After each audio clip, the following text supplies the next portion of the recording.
आकाश में घने बादल थे, बिजली कड़क रही थी और पृथ्वी की जैसे रूह कांप रही थी। पर वो डर नहीं, एक नई चेतना के आने के संकेत थे। कंस के कारागार में बंद थे वासुदेव और देवकी, डर, चिंता और जंजीरों से जकड़े हुए।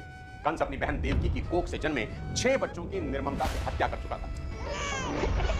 7वें बच्चे बलराम को योग माया ने देवकी के गर्भ से निकालकर रोहिणी के गर्भ में स्थानांतरित कर दिया। और फिर आई वो रात्रि, आषाढ़ मास कृष्ण पक्ष अष्टमी तिथि। समय ने जैसे सांस रोक ली हो। देवकी के चेहरे पर पीड़ा, पर आंखों में आस्था थी। वासुदेव की सांसें तेज थी, पर मन स्थिर था। और उसी क्षण एक दिव्य प्रकाश फूटा। देवकी की गोद में एक अलौकिक शिशु प्रकट हुआ और श्री कृष्ण चतुर्भुज रूप में प्रकट हुआ।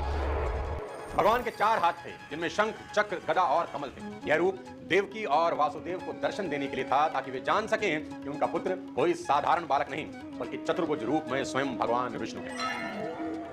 वासुदेव देवकी हाथ जोड़कर भगवान के आगे नतमस्तक हो गए। उन्होंने कहा, प्रभु आप हमारे बालक नहीं, आप चराचर जगत के स्वामी हैं। उसी क्षण प्रभु मुस्कुराए और बालक बन गए 2 हाथों वाला एक साधारण सा नवजात शिशु।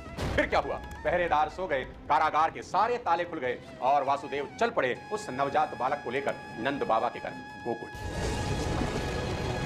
बारिश तेज थी, पर शेषनाग ने अपना फन फैलाकर छत्र बना दिया। यमुना माता ने कृष्ण के चरणों को छूकर रास्ता बनाया और दूसरी ओर गोकुल में यशोदा माता को भी एक संतान हुई, और वो संतान कोई और नहीं, योग माया थी। वासुदेव उस नवजात कृष्ण को मां यशोदा के पास रखकर योग माया को लेकर मथुरा कारागार में जैसे ही वापस लौटे, तभी उस बच्चे ने रोना शुरू कर दिया। उसके रोने की आवाज सुनकर पहरेदारों की मूर्छा टूट गई। पहरेदारों ने कंस को बच्चे के होने की खबर दी कि महाराज बच्चा हुआ है। कंस दौड़ता हुआ कारागार में पहुंचा, पर जैसे उसने देखा कि एक बालिका ने जन्म लिया है तो क्रोध से भर गया। अरे ये तो एक कन्या है। उसने सोचा कोई बात नहीं, इसे भी मार डालता हूं, कहीं यही मेरे लिए विनाश का कारण ना बन जाए। और वो अपनी पूरी ताकत से उस नवजात को पत्थर पर पटकने चला, लेकिन जैसे ही कंस ने बालिका को उठाया, वो बालिका हवा में उड़ गई और कंस के सामने बदल गई एक प्रचंड देवी में, तेजस्वी, भयानक, दिव्य और चमत्कारी। उस महाशक्ति ने गर्जना करते हुए कहा, अरे मूर्ख, तू जिसे मारना चाहता है वो तो अब तुझे नष्ट करने के लिए धरती पर आ चुका है। तेरा अंत अब निश्चित है और वो तुझे तेरे ही पापों के नीचे दबाकर खत्म करेगा। मैं योग माया हूं, समय की चक्रधारिणी। ये सारा ब्रह्मांड मेरे इशारे पर नाचता है। कंस हक्का बक्का रह गया। वो जब तक खुद को अजय समझता था, अब उसकी भी टांगें कांपने लगी। डर के कारण उसका चेहरा पीला पड़ गया था। योग माया अंतरिक्ष में विलीन हो गई और वहीं से शुरू हुई कंस के अंत की उल्टी गिनती।